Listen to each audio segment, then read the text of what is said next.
اللهم ارحمنا بالقرآن واجعله لنا إماما ونورا وهدى ورحمة. اللهم ذكرنا منه ما نسينا وعلمنا منه ما جهلنا وارزقنا تلاوته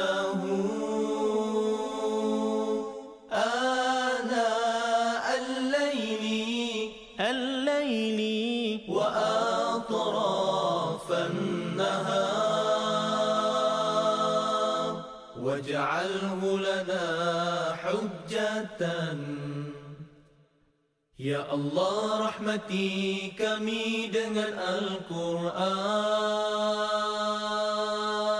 Jadikan ia pimpinan cahaya, petunjuk dan rahmat.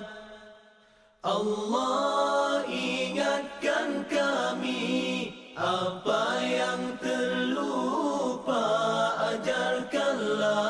ajarkanlah yang tak diketahui. Bersama saya kembali, Siti Rahmadia daripada Wartawan TV PSS akan menemu ramah dua orang pelajar yang menyertai majlis pada pagi ini. Sebelum kita memulakan temu ramah kita, boleh kurang perkenalkan diri?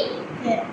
Nama saya Nur Afrinda Syakila binti Muhammad Aswad dari kelas 1 Gabah. Nama saya Nadia Medina binti Syari dari kelas 1 Sima. Akan nak tanya beberapa soalan, boleh tak? Boleh. Okay. Soalan pertama Kak, korang akan beraya di rumah siapa atau di belah siapa? Saya akan beraya di sebelah ayah saya.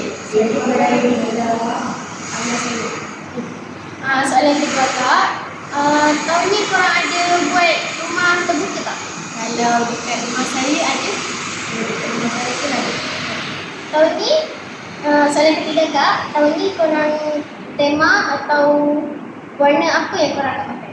Tema baju raya saya tahun ni warna oren. Kalau tema baju raya saya tahun ni ialah begini. Okey, itu sahaja daripada saya, Kru Wartawan TV PSS. Sekian, terima kasih.